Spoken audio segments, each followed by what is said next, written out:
Hello mga palangga! Ngayon, magluluto tayo ng sardinas with miswa at patola. So, hinihiwa na natin ang ating patola at iba pang sangkap katulad ng kamatis. Ayan, magpapainit na tayo ng oil. Sunod ay ilagay na natin ang ating hiniwang kamatis. Pagkatapos ng hiniwang kamatis ay bawang. Pero nakadepende sa inyo kung ano yung uunahin ninyo. Okay, pagkatapos yan, i-mix-mix lang at ilagay na ang ating bombay. Okay, so sunod ay paghahalu-haluin na ang mga sangkap na yan. So, i-wait natin hanggang maging brownish na yung kulay ng ating garlic. So, maaamoy mo yun or malalanghap mo ang bango ng mga sangkap na yan. Okay, sunod, ilagay na natin ang ating sardinas.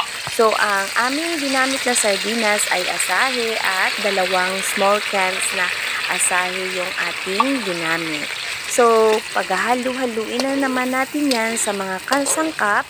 And then, sunod ay, depende sa inyo kung imamash nyo pa yung sardinas o hindi na. Pero sa amin, hindi na namin yan minamash. Okay? So, paghahalu-haluin lang sila or i-mix-mix lang para yung ang taste ng mga sangkap ng kamatis, bawang at bombay o sibuyas ay magsama-sama sa ating sardinas. Sunod, lagyan naman natin siya ng asin. So, kayo nang magtansya at saka magic sarap. So, kayo nang magtansya kung anong taste ang gusto nyo. Medyo maalat-alat or tama lang. Kasi, nakadepende naman yan kasi sa kakain eh. Okay, sunod, lalagyan na natin siya ng tubig. So, ang inilagay namin na tubig dito ay 4 na baso. So, kasi, kailangan maraming tubig ang mailalagay dito dahil kasi yung miswa ay, yung water, ina-absorb niya yan. So, kailangan medyo marami yung tubig na ating ilalagay. Okay, so pakuluin natin siya and then ilagay na natin ang ating patola. Okay, ayan ang ating patola. So, mga 2 to 3 minutes maluluto na yung patola na yan. Hindi naman siya matagal eh. Ayan, bumubula-bula na siya. Ayan, mabango yung amoy niya. Okay, next. After that, so pag naluto na yung ating patola, pwede na nating isunod ang ating sunod na sangkap. Yan ay ang ating miswa. Ayan, ilalagay na natin yung miswa. And then, pakukuluan na naman natin siya ng kahit 2 to 3 minutes. Kasi madali naman siyang maluto eh. Hindi naman siya pang matagalan. So, ayan na. So, i-mix-mix na. Tapos, i-taste nyo kung anong gusto nyo sa nilutong ito.